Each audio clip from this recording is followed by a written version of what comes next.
अल्लाह के रसूल अलैहि सलाम से पूछा गया कि या रसूल अल्लाह सल्लल्लाहु अलैहि वसल्लम, अल्लाह मुसीबतें किस पर डालता है, अल्लाह तकलीफें किस पर डालता है? तो मेरे आका अलैहि सलाम ने फरमाया, सबसे बड़ी आजमाइश और मुसीबत अगर किसी पर आती है तो वो पहले अंबियाए किराम पर आती है। अंबिया से बढ़कर कोई मुसीबत में नहीं रहता। हम लोग किसी पर मुसीबत देखते हैं तो बोलते ओ ये तो इसको किए कि सजा मिल रही। अगर किसी को कोड़ हो जाए, कोई कोड़ी हो जाए, कोड़, किसी को जुजाम हो जाए, कोई नाबीना हो जाए, अंधा हो जाए, तो लोग उसके बारे में मजहबी महफिलों में भी डिस्कस करते हैं कि उसको उसके किए की सजा मिल रही है। अल्लाह से माफी मांगो, ना कहा करो। उसकी वजह यह है, अगर वो मोमिन है, अगर वो मोमिन है और कोड़ी हो गया, जुजामी हो गया, है मुसलमान, तो अल्लाह तबारक व ताला उन लोगों को उस वक्त जन्नत में दाखिल फरमाएगा। अभी तक लोग कब्रों से कुछ उठे होंगे, कुछ उठने वाले होंगे, उससे पहले अल्लाह उनको जन्नत में दाखिल फरमाएगा। मैं अभी हदीस पढ़ूंगा उस पर आपके सामने। इसलिए किसी मुसलमान की तकलीफ पर कोई डिस्कस ना किया करें। किसी मुसलमान की मुसीबत पर कोई, कुछ लोग नाबीना होने पर भी कोई अंधा हो गया, अच्छा था अंधा हो गया, उस पर मजाक उड़ाते हैं।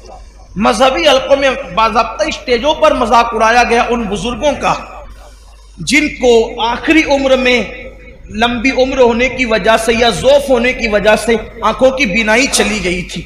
क्या क्या उनको नाम दिए गए।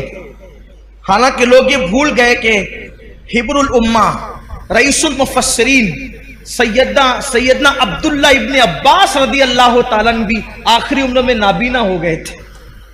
लोग कहते हैं अपने किए की सजा भुगत रहे। मैं कहता हूं इब्ने अब्बास ने क्या किया था। हजरत जाबिर इब्ने अब्दुल्ला अंसारी, जिनके घर हुजूर अलैहि सलाम की दावत मशहूर है, आखिरी उम्र में वो नाबीना हो गए थे। कई सहाबा के नाम लिए जा सकते हैं जो आखिरी उम्र में नाबीना हो गए थे। लेकिन यहां तो बस इल्म नहीं है, बल्कि अगर कुछ पढ़ा, हमने कुछ पढ़ भी लिया है तो हमारे इल्म पर हमारी जिहालत गालिब आती है। किसी भी मुसलमान और मोमिन को तकलीफ में देखो, हमने कोई उस पर डिस्कस नहीं करना, बस ये दुआ करना अल्लाह इसकी मुश्किल आसान कर दे और हमें इस मुसीबत से बचा ले।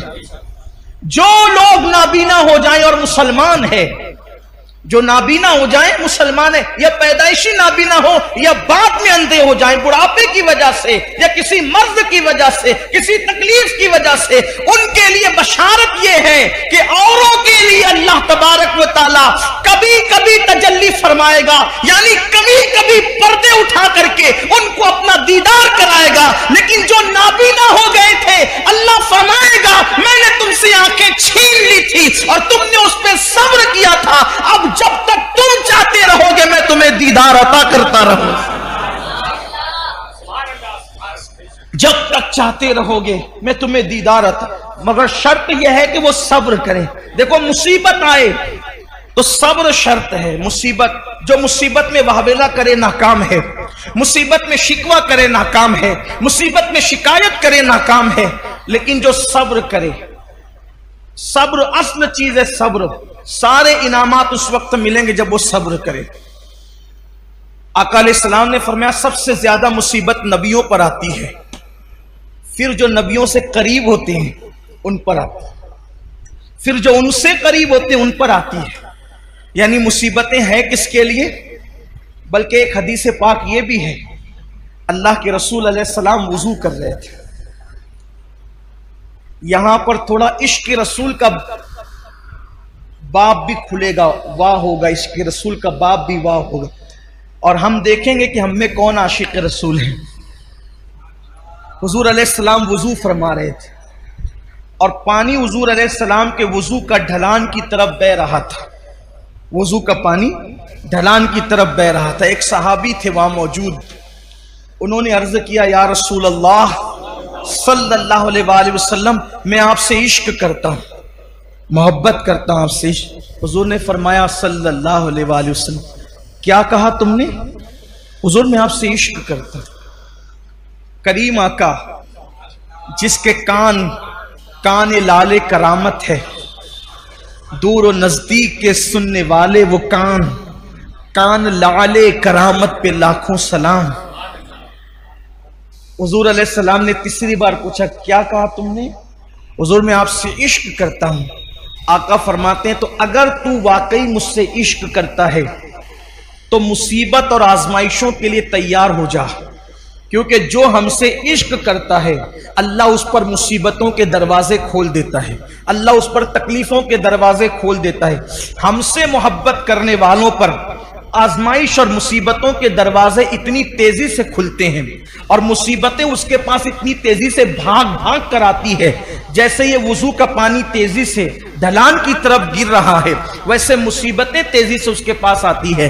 अब आप मुझे बताएं, जब हम आशिक ही बने हैं, जब हमने इश्क का दावा ही किया है, तो फिर हम मुसीबतों से घबराते क्यों हैं? हम बलाओं से घबराते क्यों हैं? इसलिए कि मुसीबतें तो आशिकों के लिए है, मुसीबतें तो महबूब से मोहब्बत करने वालों के लिए। आप देखें, जिसको हम मुश्किल कुशा कहते हैं, पूरी जिंदगी मुश्किल में गुजरी, जिसको इब्ने मुश्किल कुशा कहते हैं, ए दिल बगीर दामने सुल्तान औलिया यानी हुसैन इब्ने अली जाने औलिया। फिर उनकी मुसीबतें देख ले, फिर सैयदा ज़ैनब पाक की मुसीबतें देख ले, फिर जनाब गाजी अब्बास की मुसीबतें देख ले, फिर इसी तरीके से औनो मोहम्मद की मुसीबतें देख ले, फिर सैयदा सुकैना की मुसीबतें देख ले, इसी तरीके से जो है अल्लाह अकबर सैयदा बीबी पाक सैयदा फातिमातुज़ ज़हरा की, उनकी खुद की मुसीबतें देख ले। हमारे बुजुर्गों ने फरमाया, 40 रातें किसी पर ऐसे गुजर जाए, 40 रातें किसी पर ऐसे गुजर जाए कि उस पर कोई मुसीबत ना आए, वो अपने ईमान की खैर मनाए, वो अपने ईमान का एहतिसाब करे 40 दिन के अंदर। अब उसको इमाम अहले सुन्नत ने बहुत खूबसूरत अंदाज से मुज़य्यन किया। फरमाया 40 रातों में तीनों में से कोई एक आना चाहिए, इल्लत, ऐन से इल्लत, औ से किल्लत, वाल से जिल्लत। इल्लत, किल्लत, जिल्लत, 40 रातों में से एक मकाम ऐसा आना चाहिए कोई एक रात में। इल्लत, या तो बीमार पड़ जाए, सर दर्दी हो या बुखार आ जाए, कोई बीमारी हो, पैर ही दुखे, कांटा ही चुभे, कोई ना कोई बीमारी आ जाए। अगर बीमारी ना आए, किल्लत, पैसे खत्म हो जाए, 40 रातों में कभी कोई डब्बा भी बच जाए कि हम भी खाली हो गए, तो मुश्किल भी आए कि यार कुछ लाना भी है, जेब भी खाली है। जिल्लत, कोई जलील करे। देखो, अब यहां अपने ज़ौक़ के मुताबिक बात करना चाहता हूं। कोई आशिक हो और जलील ना हो, मुझे उसके इश्क में शक है। क्यों? इसलिए कि दीवाना ही तो जलील होता है, दीवाना ही जलील होता है, फरजाने थोड़ी जलील होते। फरजाना तो कपड़े संभाल के चलता है, उसकी इस्तरी फरजाने की समझाने के लिए कह रहा हूं, उसकी इतनी टाइट रहती इस्तरी कि वो जो स्त्री ने इस्तरी की है तो उसके फन को भी लोग हैरत से देखते हैं। वो बैठता इतने अदब के साथ है कि उसकी अदाएं काबिले तारीफ होती है। फरजाना खाता इतने नजाकत के साथ है कि उसका खाने पर भी डिस्कस होती है कि क्या अदब का अंदाज है। लेकिन जलील किसने होना है? दीवाने ने। इसके तो बाल ऐसे, इसका तो लिबास ऐसा, इसका तो गुफ्तगू का समझाने के लिए कर। दीवाना, ये दुनिया का दीवाना है जो जलील होता है। अरे जो दुनिया की मोहब्बत में दीवाना हुआ, जब वो जलील होता है तो जो सबसे बड़े महबूब आजम, महबूब रब्बे अकबर, सारे अंबिया के खुदाओं का, सारे अंबिया का खुदा, माफ कीजिए खुदाओं, सारे अंबियाओं का खुदा, सारे नबियों का खुदा, सारे रसूलों का खुदा, जिससे प्यार करे वो मोहम्मदुर रसूलुल्लाह। अब कोई उनसे प्यार करे, कोई उनसे इश्क करे, तो फिर आप मुझे बताएं वो जलील ना हो, वो रुस्वा ना हो, तो फिर वो आशिक कैसा, फिर वो मुहिब कैसा? उसे तो जलील होना ही है। तो इल्लत, बीमार पड़ना 40 रातों में, किल्लत, पैसे की कोई तंगी आ जाए, जिल्लत, तीनों में से कोई एक चीज आ जाए, और अगर तीनों आ जाए तो सोने पर सुहागा है। मैं यहां पहुंचकर तो यह जरूर कहता हूं कि 40 रातें नहीं, बल्कि शुक्र के तौर पे कहता हूं कि 10 से 11वीं रात नहीं आती, 2 चीजों से तो साबका पड़ते ही रहता है। इल्लत भी हो जाती है, इल्लत भी हो जाती है, और आलमी पैमाने पर फेसबुक और यूट्यूब पर और व्हाट्सएप पर कुछ जिल्लत भी हो जाती है। तो दिल को इत्मीनान होता है कि अभी ईमान का तोता उड़ा नहीं है, अभी ईमान का तोता उड़ा नहीं है। और रही बात जिल्लत की, तो हुजूर ताजुश शरिया ने बहुत अच्छा शेर कहा था, अगर महबूब के लिए जलील होना पड़े तो फिर ये जिल्लत नहीं है, बल्कि ये भी इज्जत है। वो कहते तेरी खातिर जलील होना है मेरी इज्जत। मैं इसको जोड़ करके इसलिए पढ़ रहा हूं ताकि उसका मफहूम समझ में है। तेरी खातिर जलील होना है मेरी इज्जत।